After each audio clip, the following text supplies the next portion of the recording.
샬롬, 복되고 아름다운 목요일 새벽입니다. 오늘도 주님 바라보며 승리하십시다. 아멘. 우리 사도신경으로 신앙 고백할까요? 전능하사 천지를 만드신 하나님 아버지를 내가 믿사오며 그 외아들 우리 주 예수 그리스도를 믿사오니 이는 성령으로 잉태하사 동정녀 마리아에게 나시고 본디오 빌라도에게 고난을 받으사 십자가에 못 박혀 죽으시고 장사한 지 사흘 만에 죽은 자 가운데서 다시 살아나시며 하늘에 오르사 전능하신 하나님 우편에 앉아 계시다가 저리로서 산자와 죽은 자를 심판하러 오시리라. 성령을 믿사오며 거룩한 공회와 성도가 서로 교통하는 것과 죄를 사하여 주시는 것과 몸이 다시 사는 것과 영원히 사는 것을 믿사옵나이다. 아멘. 우리 함께 찬송합니다. 찬송가 430장입니다. 찬송가 430장 주와 같이 길 가는 것. 우리 함께 찬송합니다. 주와 같이 길 가는 것 즐거운 일 아닌가. 우리 주님 걸어가신 발자취를 밟겠네. 한 걸음 한 걸음 주 예수와 함께 날마다 우리 걸어가리. 어린아이 같은 우리 미련하고 약하나 주의 손에 이끌리어 생명길로 가겠네. 한 걸음 한 걸음 주 예수와 함께 날마다 우리 걸어가리. 꽃이 피는 들판이나 험한 골짜기라도 주가 인도하는 대로 주와 같이 가겠네. 한 걸음 한 걸음 주 예수와 함께 날마다 우리 걸어가리. 옛 선지자의 녹같이 우리들도 천국에 들려 올라갈 때까지 주와 같이 걷겠네. 한 걸음 한 걸음 주 예수와 함께 날마다 우리 걸어가리. 아멘. 우리 기도합니다. 좋으신 하나님 감사합니다. 오늘도 주 예수 그리스도의 복음에 아버지 우리의 믿음의 뿌리를 내리고 아버지 하늘 본향을 향해 하나님 믿음에 전진할 수 있도록 은혜 주심을 감사합니다. 옛 선지자 에녹처럼 하나님과 동행하며 오 하나님 아버지 하나님의 기쁨을 구하다가 또 하나님 아버지 주님 앞에 서게 되는 그 복된 믿음을 취할 수 있도록 축복하시옵소서. 오늘도 하나님 아버지 귀한 말씀 붙듭니다. 주께서 우리를 도전하시고 다시 한번 말씀으로 우리의 영혼을 붙드시옵소서. 역사하시 하나님을 찬송할 때에 주 예수 그리스도의 이름으로 감사하며 기도합니다. 아멘. 우리 하나님의 말씀 보겠습니다. 우리 하나님의 말씀 다니엘서 8장 1절부터 14절입니다. 계속되는 다니엘서의 말씀 다니엘서 8장 1절부터 14절. 나 다니엘에게 처음에 나타난 환상 후 벨사살 왕 제3년에 다시 한 환상이 나타나니라. 내가 환상을 보았는데 내가 그것을 볼 때에 내 몸은 엘람 지방 수산성에 있었고 내가 환상을 보기는 을레 강변에서이니라. 내가 눈을 들어본즉 강가에 두 뿔 가진 순양이 섰는데 그 두 뿔이 다 길었으며 그중 한 뿔은 다른 뿔보다 길었고 그 긴 것은 나중에 난 것이더라. 내가 본즉 그 순양이 서쪽과 북쪽과 남쪽을 향하여 받으나 그것을 당할 짐승이 하나도 없고 그 손에서 구할 자가 없으므로 그것이 원하는 대로 행하고 강하여졌더라. 내가 생각할 때 한 순염소가 서쪽에서부터 와서 온 지면에 두루 다니되 땅에 닿지 아니하며 그 순염소의 두 눈 사이에는 현저한 뿔이 있더라. 그것이 두 뿔 가진 순양 곧 내가 본 바 강가에 섰던 양에게로 나아가되 분노한 힘으로 그것에게로 달려가더니 내가 본적 그것이 순양에게로 가까이 나아가서는 더욱 성내어 그 순양을 쳐서 그 두 뿔을 꺾으나 순양에게는 그것을 대적할 힘이 없으므로 그것이 순양을 땅에 엎드러뜨리고 짓밟았으나 순양을 그 손에서 벗어나게 할 자가 없었더라.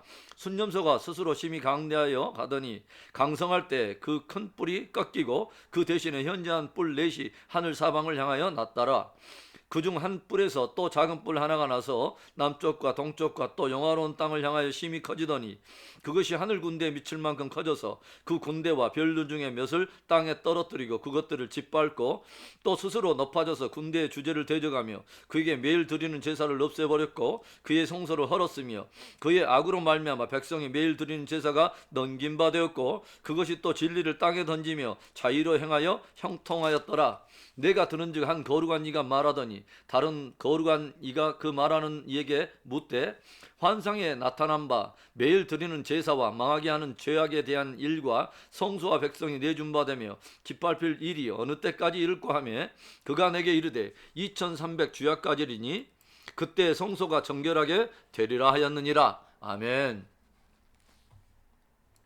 역사의 무대는 마치 풍랑이 이는 바다와 같습니다.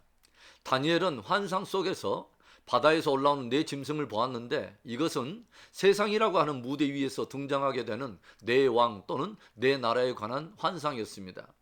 그는 특별히 네 번째 나라에서 일어나는 열 뿔들을 보았고 그와는 별도로 일어나는 작은 뿔도 보았죠. 마지막에 일어난 작은 뿔은 심히 강대하고 또 광포한 것으로서 하나님을 대적하며 하나님의 성도들을 심히 핍박했지만 결국 하나님의 심판을 받아 멸망하게 되고 마지막에는 영원한 그리스도와 성도들의 나라가 임하는 것을 보았습니다. 이것은 하나님께서 당신이 역사 속에서 이루실 경륜을 꿈과 환상을 통해 다니엘에게 보여주신 것이죠. 그 말은 역사에는 수많은 소용돌이치는 격변의 사건들이 일어나지만 모든 것이 하나님의 섭리 속에서 일어나고 있다는 것을 말하는 것이며 하나님이 바로 역사의 주관자이심을 말하는 것입니다. 오늘 말씀이 다루고 있는 주제가 무엇일까요? 첫째로는 하나님께서 베풀어 주시는 계시의 은혜입니다. 1절의 말씀, 나 다니엘에게 처음에 나타난 환상 후 벨사살 왕 제3년에 다시 한 환상이 나타나니라. 아멘. 다니엘이 바다에서 일어나는 네 짐승의 환상을 보고서 번민할 때에 그는 보좌 곁에 있던 한 존재에게 그 의미를 물어서 그 의미를 알게 되었습니다. 그러나 다니엘이 한 번에 그 모든 하나님의 경륜에 깊은 것들을 다 알 수는 없는 일이었습니다. 그런데 하나님께서는 다시 한번 다니엘에게 계시의 은혜를 주심으로 또 한 번 환상을 통하여 보다 구체적으로 그 뜻을 알게 하시죠. 우리들이 최고급 레스토랑에서 맛있는 음식을 한번 배부르게 먹었다고 해서 이후로 더 이상 밥을 먹지 않아도 되는 것은 아닙니다. 하나님의 계시와 말씀도 마찬가지인 거죠. 한번 큰 은혜를 받았다고 해서 그 이후에 말씀과 은혜가 필요 없는 사람들은 아무도 없습니다. 그래서 우리들은 끊임없이 주님 앞에 계시의 은혜를 구하며 나아가야 하는 것이죠. 하나님께서는 사모하는 자에게 당신의 깊은 경륜을 깨달을 수 있도록 더 깊은 계시의 은혜를 베푸십니다.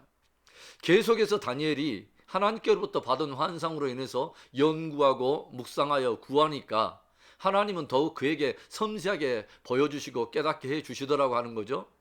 다니엘서 9장을 보시면요, 예레미야 선지자가 바벨론 포로 생활 70년이 차면 놀라운 자유와 해방이 찾아오게 되고 다시 조국으로 돌아갈 수 있게 될 것을 책에 기록해 놓은 것을 보고서 다니엘이 그 예레미야를 통하여 들려주신 그 일이 자기 민족 가운데 이루어 줄 것을 하나님 앞에 기도하면서 구하는 그런 모습이 기록되어 있죠. 그런데 다니엘의 기도에 대해서 하나님께서 누구를 통해서 응답해 주시냐면 천사 가브리엘을 보내서 응답을 들려주십니다. 그래서 가브리엘이 하나님의 보내심을 받고 다니엘에게 와서 하나님의 뜻을 들려주는데 70년 만에 하나님의 약속이 이루어질 것뿐만 아니라 이제 온 인류의 구원 역사를 담고 있는 그 유명한 다니엘 71에 대한 경륜을 새롭게 들려주시고 풀어주시더라고 하는 거죠. 하나님께서는 사모하는 자들에게 더욱 깊은 비밀과 경륜을 말씀하고 풀어주십니다. 늘 하나님의 깊은 뜻과 경륜을 사모함으로 하나님으로부터 더 깊은 계시의 은혜를 누리게 되는 복된 저와 여러분의 믿음이 되기를 축원합니다. 오늘 말씀이 다루고 있는 주제는 무엇일까요? 둘째로 점점 득세하는 불법과 불의한 세력을 다루고 있습니다. 바벨론 시대에 포로로 끌려온 다니엘은 지금 바벨론의 마지막 왕인 벨사살이 3년째 통치하고 있는 때를 살고 있습니다. 그런데 오늘 다니엘은 어떤 환상을 봅니까? 을레 강변에서 두 뿔 가진 수양이 일어나는 것을 보았습니다. 그런데 처음 난 뿔보다 두 번째 나온 뿔이 더 긴 것을 보게 되죠. 이것은 바로 바벨론 이후에 메데라고 하는 나라가 일어나고 메데보다는 더 그 뒤에 일어나는 페르시아가 더 강력한 제국이 될 것을 보여준 것이죠. 그런데 이 제국이 얼마나 강한 힘을 가졌든지 감히 어떤 나라든 저들과 대적할 수도 없고 저들의 손 아래서 어떤 나라도 구원해낼 수 없더라고 하는 것이죠. 그래서 그 페르시아 제국이 영원할 것 같았습니다. 그런데 다니엘이 또 무엇을 봅니까? 바로 그 순양을 향해서 서쪽으로부터 돌진해 오는 강력한 수염소 한 마리를 보았습니다.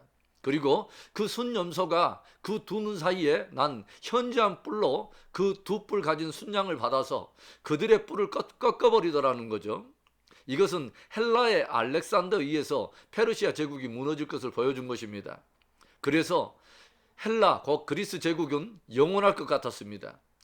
그 헬라 제국은 다시 한번 영원할 것 같았다고 하는 거죠. 그런데 알렉산더 왕이 죽게 되면서 거기에서 네 뿔이 일어나더라고 하는 거죠. 즉 알렉산더의 죽음 이후에 헬라 제국이 네 개의 나라로 분할되어서 통치되는 역사를 보여준 것입니다. 그리고 그 네 개의 뿔 가운데 또 한 뿔이 나타나서 그 작은 뿔이 나타나서 그 네 개의 뿔 가운데서 또 다른 그 네 개의 뿔 가운데 그 한 뿔에서 또 작은 뿔 하나가 나타나더니 그것이 영화로운 하나님의 땅 곧 이스라엘에 들어가 예루살렘을 정복하더니 어떤 일을 합니까? 10절부터 12절의 말씀, 그것이 하늘 군대에 미칠 만큼 커져서 그 군대와 별들 중에 몇을 땅에 떨어뜨리고 그것들을 짓밟고 또 스스로 높아져서 군대의 주제를 대적하며 그에게 매일 드리는 제사를 없애버렸고 그의 성소를 헐었으며 그의 악으로 말미암아 백성이 매일 드리는 제사가 넘긴 바 되었고 그것이 또 진리를 땅에 던지며 자의로 행하여 형통하였더라.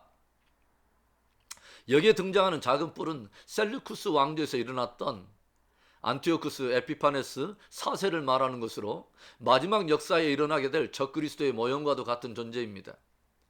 그는 실제로 예루살렘 성전에 제우스 신상을 세우고 돼지 피를 뿌리며 우상에게 경배함으로써 하나님의 성전을 못 오겠던 악한 인물이죠. 그런데 성경은 그가 했던 그 완악한 일이 역사의 마지막에 적그리스도에 의해서 다시 한번 일어나게 될 것을 계속해서 경종하여 들려주고 있습니다. 온 세상 역사에는 많은 나라들과 제국들이 서로 전쟁하고 싸우면서 일어났다가 사라지며 점점 그렇게 불법과 불의의 세력들이 득세하게 될 것을 보여줍니다. 그러나 우리들이 알게 되는 것이 무엇입니까? 그렇게 강하여 영원할 것 같은 세상 나라들이 결국 또 다른 세력에 의해서 꺾이고 사라지게 되더라고 하는 거죠. 그와 마찬가지로 마지막 적그리스도 제국도 가장 강력한 그리스도의 나라에 의해서 꺾이고 사라지고 만다는 것입니다. 그래서 우리 믿음의 성도들은 악이 세상에서 아무리 득세하고 아무리 비진리가 난무하고 이해할 수 없는 불의한 일들이 흉흉하더라도 결국은 악이 꺾이고 불의한 세력이 파멸될 것을 우리가 알고 있기 때문에 더욱 담대하게 믿음을 지키고 믿음의 전진을 해야 한다는 거죠. 주님께서 우리를 도전하십니다. 세상에서 너희가 환난을 당하나 담대하라. 너희가 세상을 이겼노라. 할렐루야. 아멘. 오늘 말씀이 다루고 있는 마지막 세 번째 주제, 고난 속에서 정결해지는 하나님의 백성들을 다루고 있습니다. 다니엘이 작은 뿔의 통치로 인해 성도들이 큰 환난을 당하는 것을 바라보면서 크게 두려워하면서 탄식을 쏟아내고 있습니다. 도대체 매일 드리는 이 제사와 망하게 하는 죄악에 대한 일, 그리고 성소와 백성들이 내준 바 되어서 이 짓밟히게 될 이 일이 어느 때까지 이룰고 그 작은 뿔에 의한 혹독한 환란의 끝이 어디란 말인가 하고 탄식한 것입니다. 이때 소리가 들리죠. 14절에 그가 내게 이르되 2300 주야까지니 그때 성소가 정결하게 되리라 하였느니라. 작은 뿔의 혹독한 통치가 언제나 멈추게 된다는 말인가 탄식하고 있을 때 소리가 들리기를 2300 주야까지니 그때 성소가 정결하게 되리라 라는 소리가 들렸다는 거죠. 무슨 뜻입니까? 혹독한 환난과 핍박을지라도 불의한 자들이 득세하는 듯 보여도 또 비진리가 난무하는 것처럼 보여도 정한 기한이 있다는 것입니다. 불법이 성행하고 불의가 득세해 보이는 그러한 부정적이고도 어두운 역사조차도 하나님의 정한 기한 동안만 허락된 것이요 결국은 하나님의 주권 아래에 있다는 것입니다. 실제로 안티오쿠스 에피파네스 4세의 적그리스도적인 그런 흉악한 불법은 BC 167년경에 유대 마카비 가문의 사람들과 저들이 일으킨 의적들을 통해서 막을 내리게 되고 유대는 오랜 식민 통치가 끝나고 이제 오랜만에 약 100여 년간의 자체 독립정부를 세우기에 이르게 되죠. 그리고 예루살렘 성전을 탈환하여 다시 하나님께 제사를 드리는 그 벅찬 감격을 맛보게 됩니다. 하나님께서 작은 뿔의 불법한 통치 기한으로 정한 것은 2300 주하였습니다. 그리고 마침내 그 기한이 차게 되면 성소가 정결하게 되리라 들려주고 있어요. 무슨 말일까요? 하나님께서 그 불의하고 불법한 자와 그의 세력을 사용하셨다는 거죠. 무엇을 위해서요? 당신의 성전과 당신의 백성을 정결하게 하기 위해서 그 불법한 세력을 사용하셨다고 하는 것입니다. 하나님께서는 불의한 세력을 통해서 당신의 백성들을 연단하셔서 더러운 죄와 악을 씻어내심으로 마침내 정결하고 거룩한 자녀로 빚어내신다는 것입니다. 그리고 그 거룩하고 순결한 자녀로 빚으셔서 그들을 마침내 당신의 거룩한 땅으로 인도해 들이신다는 것입니다. 얼마나 놀라운 섭리입니까? 그래서 우리들은 여러 환난 속에서도 더욱 회개적 신앙으로 자신을 돌아보고 더욱 정결하게 빚어주실 은혜를 사모하며 주님의 뒤를 따라가는 것입니다. 사랑하는 성도 여러분, 오늘도 하나님의 말씀을 통해 하나님께서 깊은 계시의 은혜로 우리를 인도해 주시기를 간절히 축복합니다. 역사 속에 드러나는 많은 부정적이고 또 어두운 사건들이 있고 그로 인해 신앙에도 많은 위기들도 찾아올 수 있겠지만 더욱 우리를 정결하게 빚어서 축복하시려는 하나님의 섭리가 있음을 우리가 굳게 신뢰하며 더욱 겸손하게 믿음에 전진하고 믿음에 승리하는 복된 저와 여러분 되기를 주님의 이름으로 축원합니다. 아멘. 우리 오늘의 말씀을 우리 도전 삼고 우리 또 기도하며 나아갑니다. 하나님의 말씀에 대한 계시를 더욱더 깊이 부어주시기를 원하고 하나님의 법의 기이한 비밀들을 더 많이 들려주시옵소서. 오 하나님 아버지, 신앙 속에 많은 어두운 현상들 또 많은 우리가 감당해야 될 그런 고난의 사건들도 있겠지만 결국은 하나님께서 우리를 정결하게 빚어서 마침내 우리를 축복하게 하시고 거룩한 땅으로 인도해 드리실 놀라운 섭리가 있다는 것을 우리가 믿고 끝까지 하나님 아버지 믿음 전진할 수 있도록 우리를 붙들어 달라고 우리 기도하며 나아갑니다. 좋으신 하나님 아버지 감사합니다. 복되고 아름다운 날에 아름다운 말씀으로 또 도전하여 주심을 감사합니다. 다니엘이 계속 하나님의 계시 받다가 더 깊은 계시로 인도함을 받고 하나님의 역사의 경륜에 쓰임을 받았던 것처럼 우리도 하나님 아버지 계속해서 하나님의 깊은 계시 속에 들어갈 수 있도록 축복해 주시옵소서. 아버지 눈앞에 드러나는 여러 가지 부정적인 사건들 아버지 위기처럼 보이는 많은 상황 속에서도 오히려 마음을 낮추고 회개적인 열매를 아버지 맺을 수 있도록 축복해 주시기를 구하고 우리를 정결케 씻어서 정결하게 빚어서 우리 아버지 주여 더욱더 축복된 섭리로 이끌어 드리기를 원하시는 하나님의 아름다운 뜻이 있음을 우리가 신뢰하고 오늘도 하나님 아버지 겸손히 주님을 따라갈 수 있도록 축복하시옵소서. 그런 복되고 아름다운 믿음이 우리 모두에게 있게 하시고 우리의 자녀들에게 또한 아버지 주여 그런 은혜가 있게 해 주시옵소서. 오 할렐루야. 하나님 아버지 주여 이 코로나의 기나긴 시간 동안 우리가 하나님 더욱더 주님을 친밀하게 아버지 가까이 하게 하여 주시고 더욱더 하나님 아버지 말씀 안에 더욱 깊어지는 복되고 아름다운 시간 되게 될 수 있도록 축복해 주시옵소서. 역사하신 하나님을 찬송할 때에 주 예수 그리스도의 이름으로 감사하며 기도합니다. 아멘. 우리 주기도문으로 우리 예배 마칩니다. 하늘에 계신 우리 아버지여, 이름이 거룩히 여김을 받으시오며 나라의 임하옵시며 뜻이 하늘에서 이루어진 것 같이 땅에서도 이루어지이다. 오늘날 우리에게 일용할 양식을 주시옵고 우리가 우리에게 죄진 자를 사하여 준 것 같이 우리 죄를 사하여 주시옵고 우리를 시험에 들게 하지 마시옵고 다만 악에서 구하시옵소서. 대개 나라와 권세와 영광이 아버지께 영원히 있사옵나이다. 아멘. 오늘도 우리가 하나님의 말씀, 하나님의 계시의 은혜 속에서 깊어지기를 사모하는 하루가 되기를 원합니다. 여러분, 하나님의 말씀을 더 붙들어야 됩니다. 말씀 가운데 깊이 거해야 합니다. 하나님께서는 모든 것을 섭리하셔서 마침내 우리를 정결하게 빚어내시고 우리를 당신의 최고의 베스트로 이끄시고 축복의 땅으로 이끄실 것입니다. 그 하나님을 신뢰하며 오늘도 담대하게 믿음 승리하는 하루 되기를 축복합니다. 승리하십시다. 아멘.